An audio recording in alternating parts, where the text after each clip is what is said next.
All right, he is the CEO of Vertuoso, a consulting firm focused on branded and original content and vertical storytelling, which we're going to get a lot into. Curt Doty joins me. Thanks so much for coming on the show, man. Hey, nice to be here. Thanks for the invite. Appreciate it. So, man, it seems like you've really had quite the career in this industry, starting back in the late 80s in news and producing and where you are now. So kind of walk me through that elevator. Oh, my God, pitch we're going career. way back. Okay. Yeah, I mean, I got my start in television at ABC News and learned all about news and sports and design and on air, and it was my boot camp in TV. And then I went on to do entertainment marketing and branding, which was network branding. I did that all over the world. Right.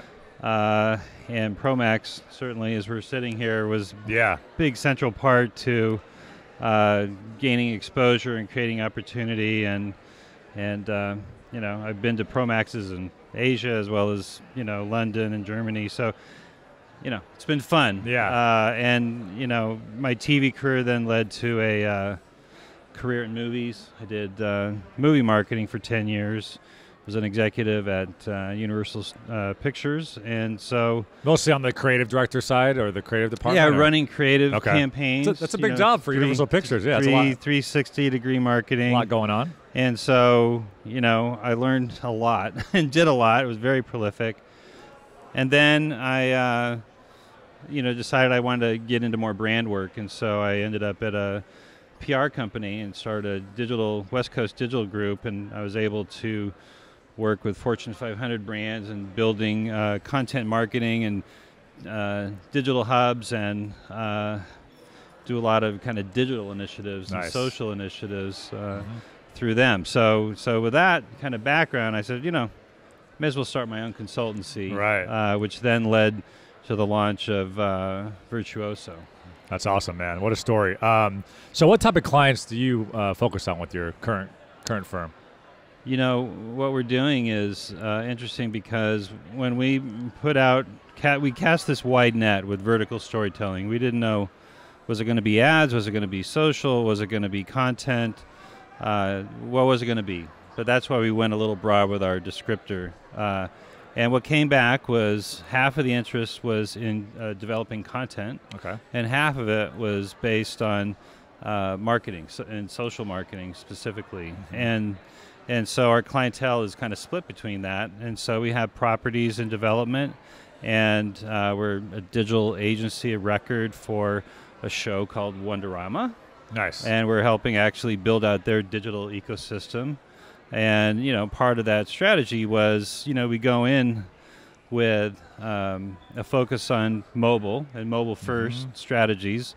And a mobile-first strategy today to us is really about what is your vertical content strategy, because that's the number one thing people like to do on mobile now is watch video. Of course. So fill up the screen. Yeah, and so then from a content strategy, where can that content and those new ideas in support of a show live beyond the broadcast? Yeah. And so that's what we're really good at, is actually building out digital ecosystems, whether it's apps and trivia and you know, ancillary content. That's been our focus. How much of it is apps where the brands or your clients are owning it 100%, and how much are you bringing in Instagram stories and Snapchat Discover into the mix as kind of that third-party partner? So people always ask, so what's the distribution, right? Distribution method, you know, and so obviously all the social channels now have vertical video players. They've embraced it, and they've embraced different aspects of it, whether it's Snap ads for 6 seconds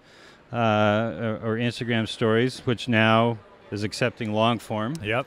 And so, you know, so it's really a social play.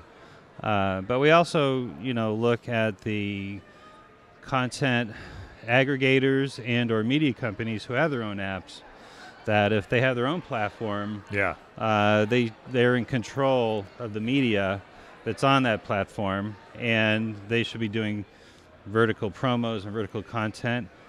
And Netflix is doing that. Nice. And you know, and so they're kind of leading the charge in a way that I think the other movie studios, let alone TV networks, should be following. So they're a disruptor, they're an innovator, and these other networks, and we've been talking to many of them. Yeah. And they're all in their own evolution of embracing vertical. They get it, but you know, there's this thing called landscape entertainment. All their content is landscape, so it's a paradigm shift for them. But Netflix is very interesting because they have $8 billion, or well, they have the money. Per year.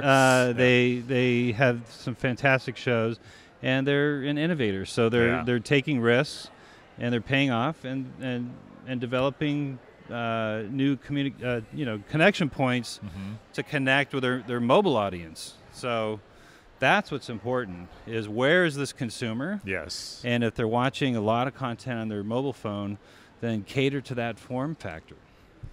Almost as if you're watching linear TV and it was in vertical, it would be not genuine to that platform. So start creating content that fits the screen, essentially. Yeah, when filmmaking first started over 100 years ago, they had no idea that we'd be holding these vertical devices 9x16 in our hands, you know, for 8 hours a day. Yeah, that's true. Consuming many feet of content in a vertical scroll. But that's our reality today, and that's the opportunity. We see it as opportunity. So I want to get a little more granular, because I think a lot of people in our industry get very angry when Zuckerberg changes the algorithm or different things are shifting. I want to get your thoughts and your consulting angle of owning that app and kind of owning your distribution, because obviously those are free billboards and you want to play in that space, but to put all your money in one basket, I think a lot of people are making mistakes there. Yeah, I think you need to define your audience. Where are they living? And it may not be on Facebook. Yeah. And but if you have a broad enough demo, you should be on every platform that's relevant to your demo. And it's not enough to just say, oh, we're on Facebook, we're on Instagram, we're on YouTube. What's your strategy? What is a content strategy?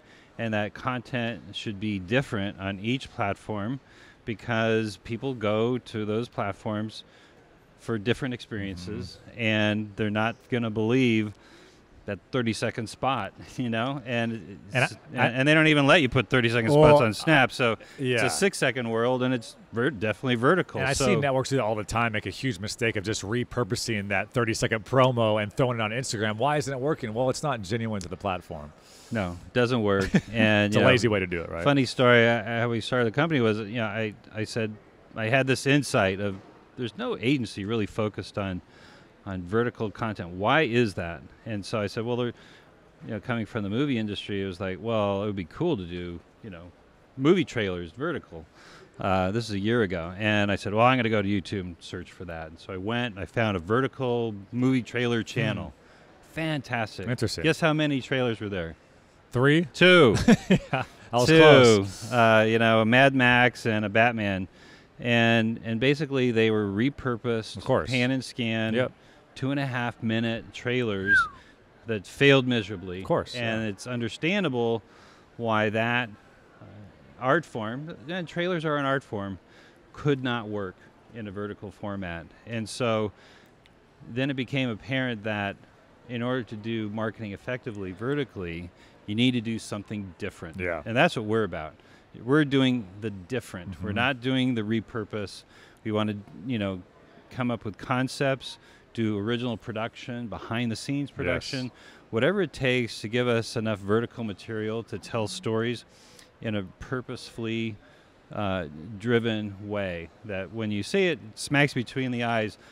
Wow, that is different. Yeah. And that was done purposely. And you know, being in the game and cutting those trailers, the 16:9 is very difficult to throw into a vertical format and make it look like it. So you almost have to go out and shoot those promos a little bit differently, or almost be on site and make sure you're turning the camera 9 degrees. Exactly. We just did a production last week with a kind of major celebrity, and we had multiple cameras, and we covered it both landscape and vertically, and we had a consistent vertical B-roll camera. So, you know, if you can cover it any which way, you're just creating assets that you're always going to be able to use and have this toolbox down the road.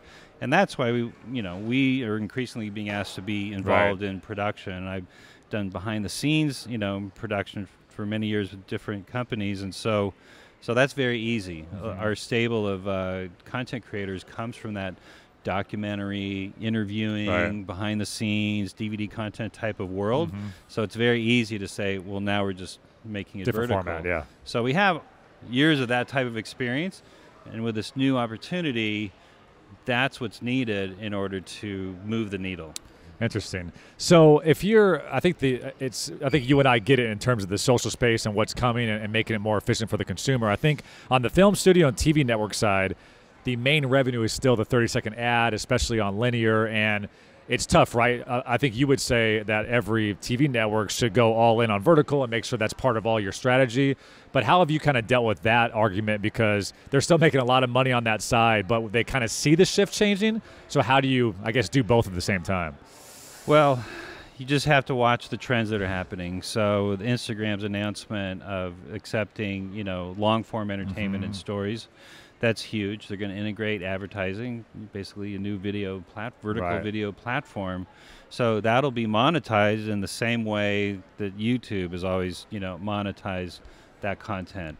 And so if you're watching the trend, you're seeing one by one these social networks adapt, and embrace vertical, you're going to see the media networks follow, the movie studios follow. So to me, it's a natural course at this point. There's no technology barrier. It's a barrier of the mind and culture. Yeah. And so, which is tough to break. But if there's no real price point and no technology barrier, there's no excuse not to do it. I love that. And many times we talk with our clients about the disruption. That was my session here at Promax, was vertical disruption. How is disruption preventing vertical adoption, or how is disruption creating innovation and breaking the rules and not accepting necessarily the best standards by these social platforms, but actually saying, you know what, we want to cut above the noise of just sticking by the rules. We want to actually stand out, and that's what advertising is. And so I think we believe it's an opportunity to be innovative and stand out, and that's we want to work with those companies and think that way. Yeah, and drag everyone else along. And I've been evangelizing the format for the past 7 months, and I knew evangelism would be a big part of it.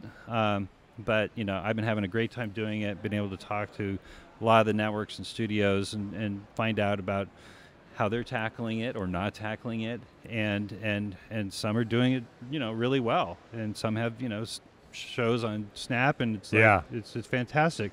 So again, we're in the mix. We're a very unique company, hybrid in nature between a creative agency and a production company, and we're kind of fulfilling a little niche that we believed was underserved, and think that it's very important to focus on it, knowing the opportunity. Yeah, and to call yourself kind of that vertical innovator, disruptor, it's an interesting way, because it's a niche, like you said, that you can fill. When it comes to this industry as well, I think some of the problem would be also on the sales side, right? Like for so many years they've known, here's my inventory, here's how I sell. Have you seen some of your clients and in this industry, are they starting to get the digital rate cards or the branded content, or find a way to incorporate their partners into more vertical?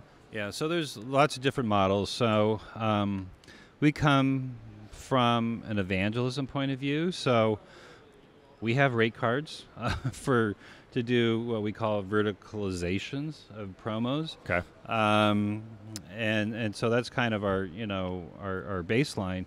But on top of that, if a network has 30 editors working in-house, and they're all working very hard. Yes. And we recognize that they They're have strapped. a volume to produce. What we're coming in and saying, consult with us.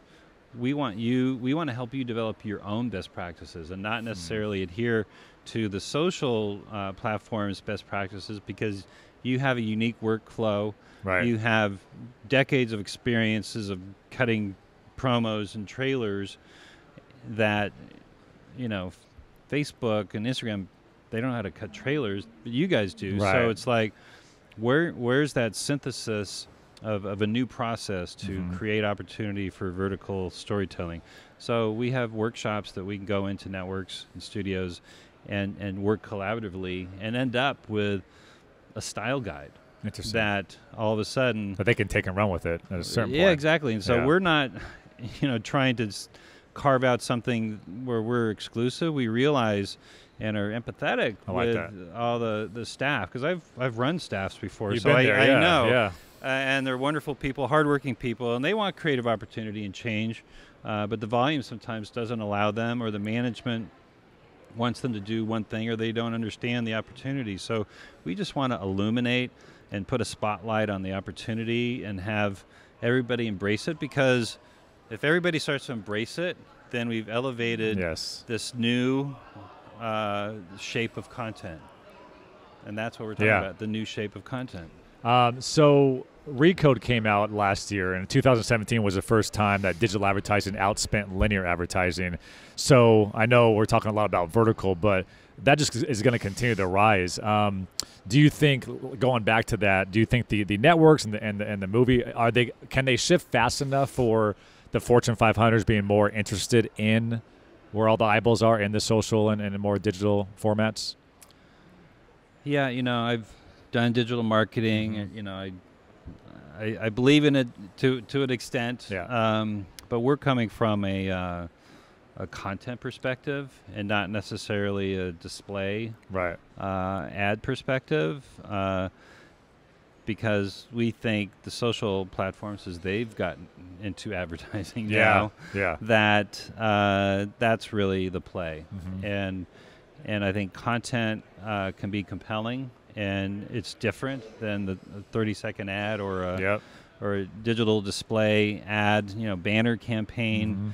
And I think that people are on their social channels more than on a website that bump into these digital banner ads that they may or may not interact with.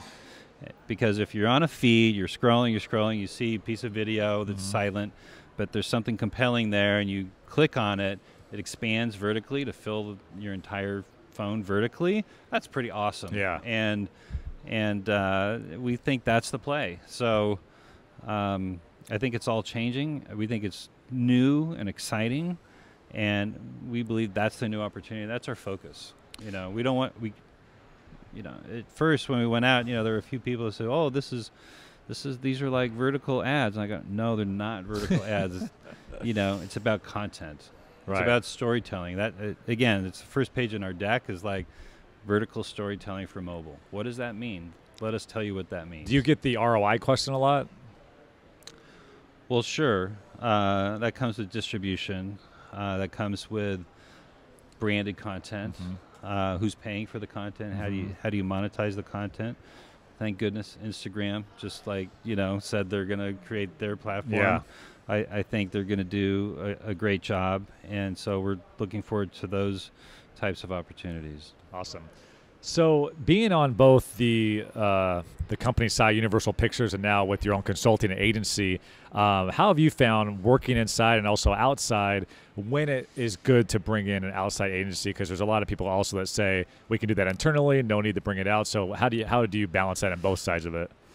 I've been around a while, hate to say. I've seen the pendulum shift from let's bring everything inside, seeing that fail to some extremes, and then I've seen it swing to the other side of like, oh, we're just outsourcing everything. I've been on the side of I outsourced everything when I was at Universal, and then they said, no, we got to bring it all back in, and it's like, oh, really? Yeah. I mean, I ended up, I always wrote my own trailers and stuff, but editorial is something that's pretty special, and there's great editors inside and outside. So depending on what your position is, you kind of have to go with the flow and always find your own creative way to be creative. So it's hard for me to speculate. Right. But I do see a swing, pendulum swing back to more outsourcing, and with kind of special consulting groups, because, an ad agency is really hard to define these days, and they used to promise everything, and they never did everything to begin with. They would outsource. So then then came the digital agency, right? Mm-hmm. Then the social agency. And, we're happy to say we're none of those, Mm-hmm. but we're a little piece of all of that. And we're okay with not really being able to define us other than, kind of a hybrid consultancy with a very specific focus. But it's a very relevant focus. So all we want to do is be relevant to our clients. And those are the conversations that we've had because, for years you can beat on doors, and unless you have a relevant point of view, you're not going to get the meeting. We're getting meetings all over. It's funny, we started this company 5 years ago, STN Digital, and we were initially selling blogs to sports teams. 5 years later, we have broadcast satellite trucks doing Facebook Lives with 5 camera show. It's insane. I'm sure you agree, but the last 5 years, and especially since you've been in the game as well, I mean, just how quickly things change in this technology. And so you got to track it. You got to follow it. You got to evolve, And either kind of lead the way or follow the leader, but unless you're moving forward, you're not evolving. And there's a lot of mergers and acquisitions and consolidation going on. I'm sure that the management teams are, picking their superstars of who's going to lead a new company into this age. And I think that if I were one of those executives, I'd want to arm myself with a point of view, philosophy, agencies to help me succeed. And I'm projecting another person's career here. Bring Curt, man. He got your back. But there's a lot of angst, right? With all this Comcast and AT&T, talk. And so, if I were any one of those employees, I'd be, learning a lot and developing, my value to the company and demonstrating, why you should be the one that survives the layoffs. Right? Yeah, and you never want to talk about, but it's always a reality. Yeah, of course. I think that you're the perfect example of that. Starting with news, I think 84 back then, and then all the way to starting a vertical disruption company. I mean, talk about the evolution of that, just moving with the times. I was classically trained as an illustrator. And to find myself talking about all this stuff. Exactly. It's amazing. So I've had a But I think to your point, and this is more just kind of talking shop, but I think there's a lot of fear in the linear industry. But to your point, if you're willing to kind of roll your sleeves up and move and adjust and evolve, you'll be just fine. But if you kind of want to keep on doing it the same old-fashioned way and be lazy in a sense, then you're probably going to get left behind. It's kind of what it really comes down to, black and white. Yeah, again, I go back to storytelling. So if you, as an editor out there, can say, you know what, I'm a great storyteller. I can tell a story vertically, horizontally, 3 seconds, 6 seconds, half hour, whatever. With that type of attitude and focus, I think you can survive and adapt. If you're in love with software and machines and paradigms that have existed for 70 years in television, I think you're not going to roll with the punches. And there's a lot of punches out there, and you have to adapt. You have to grow. You have to keep your eye on the prize. You have to be aware of all the trends. What is, in your opinion, when people ask you this, the area in social or in digital where the undervalued attention is right now? Do you think there's a certain subset that maybe we're not paying enough attention to that we should be as marketers? Well, as when you say as marketers, we talked about the definitions of various agencies. Yes. I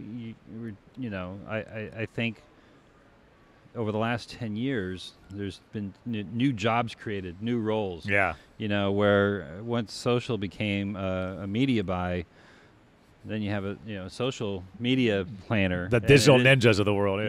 Versus just a media planner. Yep. And so I always like looking at those titles. And one time I was in a Disney meeting a while back, and it's when I was positioning, our trailer park division, advanced content. And we had this position, and the people at Disney said, "Well, that should be our position." And I said, "You're exactly right. That's why we position the company, because we see your future. You're not doing it fast enough. enough. So we're aligning with your future. So the fact that you're relating to our positioning, that's what's supposed to happen. Yeah. And if you can form a company where you have an alignment and vision with your client and yourself, your agency, then you know you're in the right space. Find the bottleneck. Yes, right. Yeah. And so that's synergy. I hate to say that word, but it's amazing when it happens, because you work hard to develop a niche, a position, and expertise to go out on a limb and say, we believe this. Yeah. And I've had just a lot of validation over the last 6 months since we Yeah. launched on, yes, smart idea, correct, unique, We need it. and clever, and it's like, yeah, let's keep the dialogue going, and or you're hired. So, Couple rapid fire questions. I'll get you out of here, I promise. What do you think is the best thing about our industry currently? well, what industry do you speak of? I guess marketing, TV, film, Yeah. kind of everybody out walking around in Pro yeah. Max So right now. I think it's a golden age of really fantastic content. I think what Netflix and Hulu are doing with their slates is fantastic. Networks are certainly trying to catch up. HBO is awesome as always. But I think there's more content than we can consume. It's all high quality. And I think the opportunity is to be able to market that content, be involved. Yeah. And I think there's so much going on. I see nothing but opportunity, both in-house and out-of-house. And I think with all these new ways to connect with the consumer, I think connecting great content with consumers in a meaningful way where they live, I think that's the exciting part of our industry. At this That's point. such an interesting point, because there used to be 3 major networks on the TV antenna, and now Netflix alone is spending $8 billion on 800 different series, I think, this year. Yeah, And that's just crazy. one company doing that. Meanwhile, the number of movies being made every year stays the same. Yeah, it's only Marvel comic movies, and that's all you need. What about the I guess frustrating or this media industry? What frustrates you, or what do you think is I guess the worst thing that you deal with? Well, historically, I actually left the movie business about 6 years ago because there was just a lot of pitching going on, and a lot of companies never winning, and wasn't sure how that's contributing to the economy. Interesting. And so the idea of pitching for free, which has been a very controversial topic even in the television industry, is something that's not helpful. But I think that as more kind of boutique expertise comes up, Yep. just like us, it's like, oh, I don't know who we're competing with. So what do you mean we're pitching? We're like, either bring us in or you don't. Yeah. And we're fine with that. Here's what we're good at. Do you need it? But yeah, so again, I think some of the pitfalls for agencies over the years have been, a lot of lost revenue from spending $20,000-$30,000 on a pitch that you found out later was not even a pitch. They just There was wanted no to see chance. some stuff. Yeah, It's like that's tough. really unfair. Yep. And so I'm very pro artist rights. I told you my roots as an illustrator. So Yeah. I'm very pro artist, and so I'm always sympathetic to that. And so I want to build a business where we're treated fairly. Anyone that works with us is treated fairly, and operate from a position of how are we contributing to the economy, the gig economy. That's a good point. Working for free is not a gig Yeah, economy. it's true. So if I were to tell you a few years ago that you're going to start a vertical storytelling, vertical disruption agency, maybe some of you wouldn't believe, but I would love to see if you kind of predict the future. 12 months from today, if we sit down, what do you think is the biggest thing in the media industry that we see change? The biggest thing that would really help us is if all the influencers on YouTube switch to vertical. Interesting. That would be a game changer. Yeah. Because, they're leading the charge in terms of, really relevant content for the new generation. And we could really use help on the vertical side if they made that switch. One last question for you, because ESPN Plus coming out with their app, Bleacher Report as well. Live sports, I'm not sure if you've thought about that, but that's always, flip your phone 16:9. Does that ever get into a vertical? I know it's tough with the court in a field, but is that possible, you think?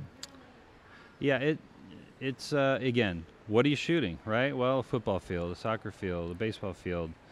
I think that the vertical format lends itself more to the personalities, the athletes, and interviews, and so we see it as a ancillary content play. It could be a simulcast channel that's companion to a broadcast, but it's companion.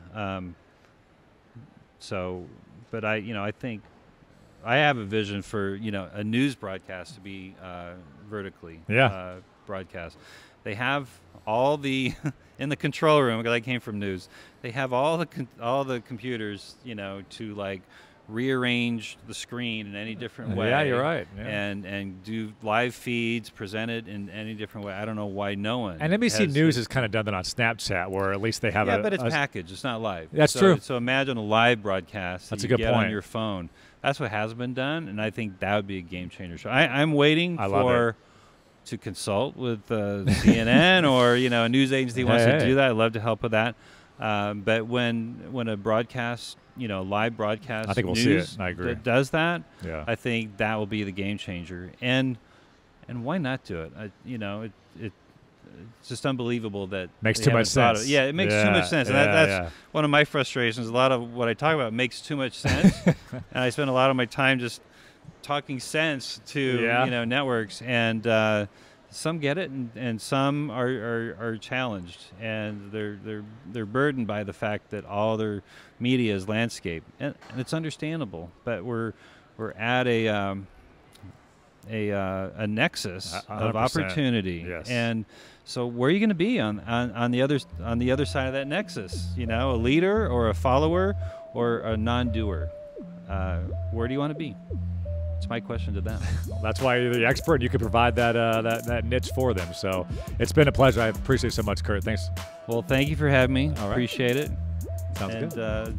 Next year. All right. Okay. Thanks so much, Curt. I appreciate it, man.